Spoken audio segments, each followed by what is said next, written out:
We're already on to week 10 of the fantasy football season, and you're going to need some help off the waiver wire because some big name players are going to be on bye. Before we get to the top pickups of the week, let's go over the injury report and think about who might be out next week and who could be the next man up. It wasn't a terrible week for injuries from the fantasy standpoint, thankfully. Unless you're Minnesota, in which case, I think just all the players there at some point now just have to be worried. A great come from behind victory, but it was costly.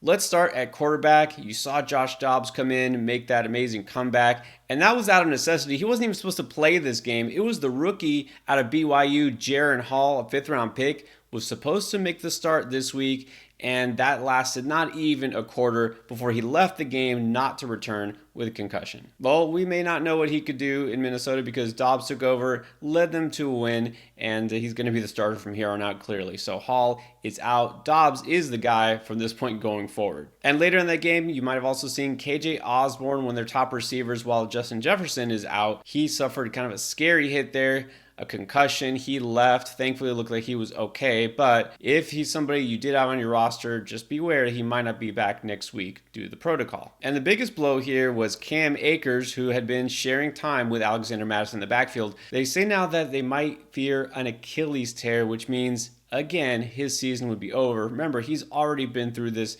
So many injuries for Akers. Had a fresh start with the Vikings, but now it could be season over. Also fear of a season-ending injury for Daniel Jones. Remember, he had just come back from a neck injury, but now his knee, you saw him buckle there during the game. Didn't come back. Tommy DeVito took over. It might be Tommy DeVito starting next week unless Tyrod Taylor is cleared.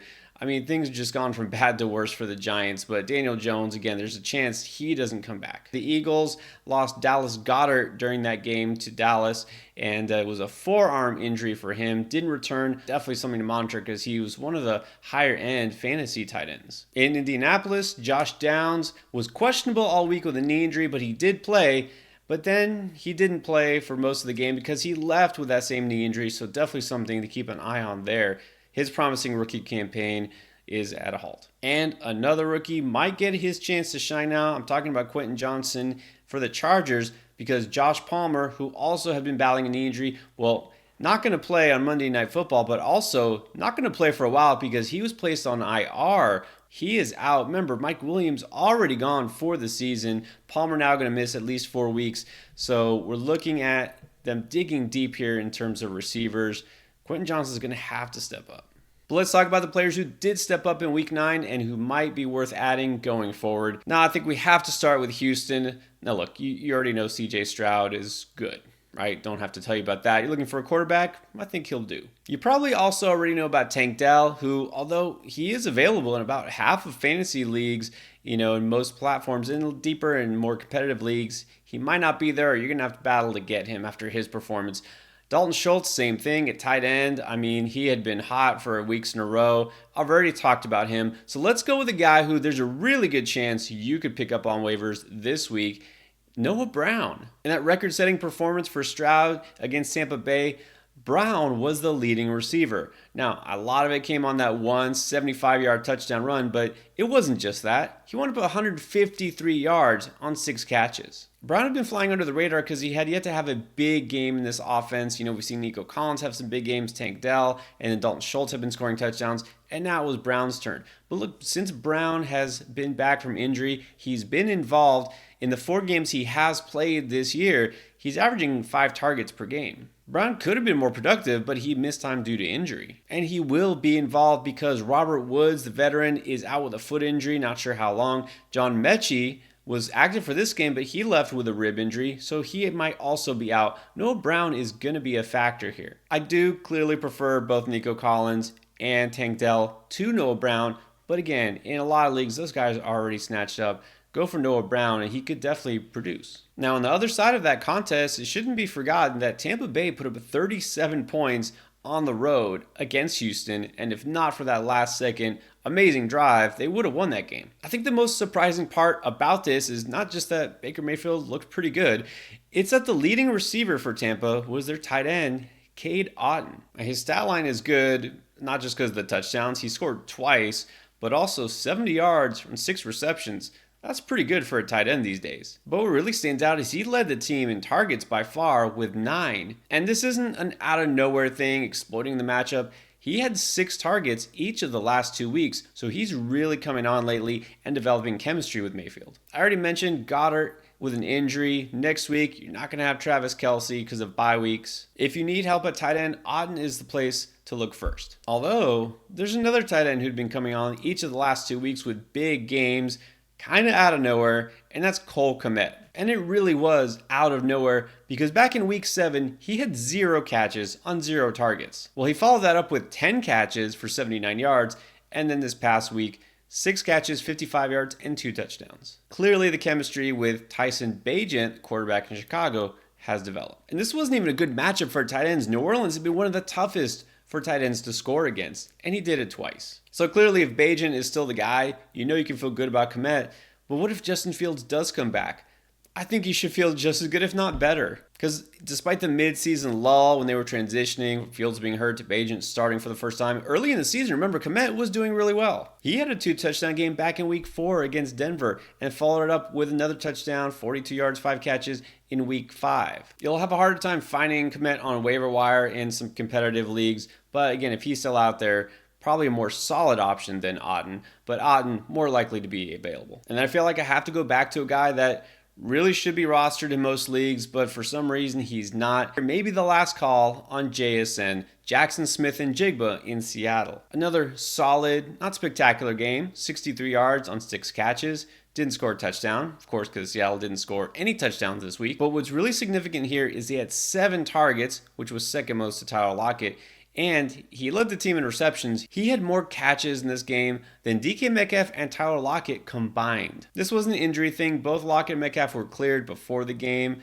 They were fine. JSN is just seeing the ball more. And it makes sense. You don't draft a guy in the first round for nothing. Since the bye week, he's averaging about 6 targets per game. And I will say this, if he is out there, this is a perfect time not just to pick him up, but to play him, because in week 10, Seattle's going to play at home the Washington Commanders. The Commanders have been terrible all year against wide receivers, giving up the 3rd most fantasy points. And don't forget, they just traded away their 2 best pass rushers. I'm not only going to remind you to pick up Jason if he's out there, but I'm going to make him a very strong recommendation to start this week. Now, back on Thursday night, Tennessee-Pittsburgh, all eyes were on rookie Will Levis at quarterback to see how he would respond. Predictably, didn't have a 4-touchdown game. Wasn't bad, though. Look, he didn't commit a bunch of turnovers. He had composure. He controlled the offense. And so while I didn't get the W, didn't put up big fantasy games, I was impressed enough to think that, of course, he should be the guy going forward. I really hope they don't find a reason to put Ryan Tannehill back in there, but I think he can support some semblance of an actual passing offense. So that brings me to Kyle Phillips. Now, you already know about D-Hop. He's the number 1 guy there. Not really any other big names in Tennessee at wide receiver except for Treylon Burks. But if you watched that game, you saw it was really scary. Treylon Burks was out for a while, didn't even move for several minutes. Thankfully, it looks like he's okay in the concussion protocol, clearly. And with that kind of hit, I've got to imagine there's a good chance he misses this game. But even way before that, throughout this game, as it turned out, the leading receiver was Kyle Phillips, not DeAndre Hopkins. 4 catches, 68 yards. Nothing huge, but still, he had as many catches as D-Hop and wound up with more yardage. And on his targets, a lot higher catch rate. Every young quarterback loves a good slot receiver. That's what Kyle Phillips is.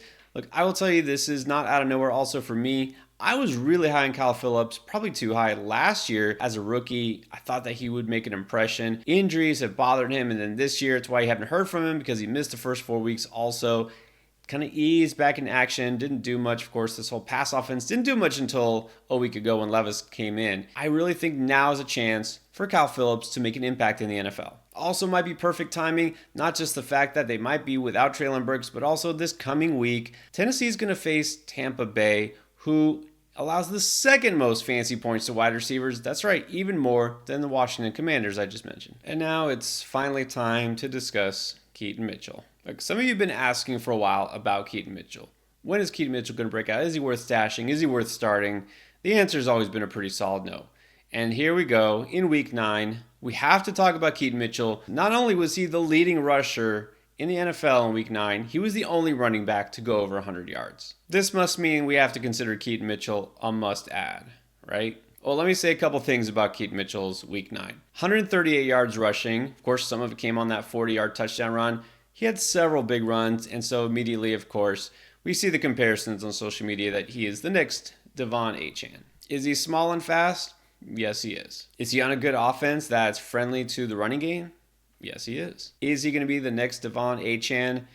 No, he's not. I'm sure Mitchell has earned some more carries going forward with his performance, but let's look at this game real hard. This was a 37-3 blowout victory by Baltimore, and everything Mitchell did came in the second half of that game where they were already up big and Seattle could do nothing. This is just a weird game. Gus Edwards had 2 touchdowns on 5 carries. Odell Beckham had a big game and scored a touchdown. Isaiah Likely, the backup tight end, had 4 catches, more than Zay Flowers did. So while I will agree and admit that Keaton Mitchell is fast and he's on a pretty good offense, there's no way I'm going to make him a priority ad or blow half of my fab just based on this game. Maybe I'll be too late on Mitchell. Okay, that's a chance I'm willing to take, but let's see it more than just once. So if you want to pick up Mitchell, go ahead. I'm totally fine with it. But I'm going to bet he doesn't have the same kind of performance next week against the number 1 defense in the NFL, the Cleveland Browns, or that he doesn't do this on a consistent basis. Now you know who to pick up on waivers this week. Don't forget we have start-sit advice and everything you need to win in Week 10. It's right here in this week's playlist.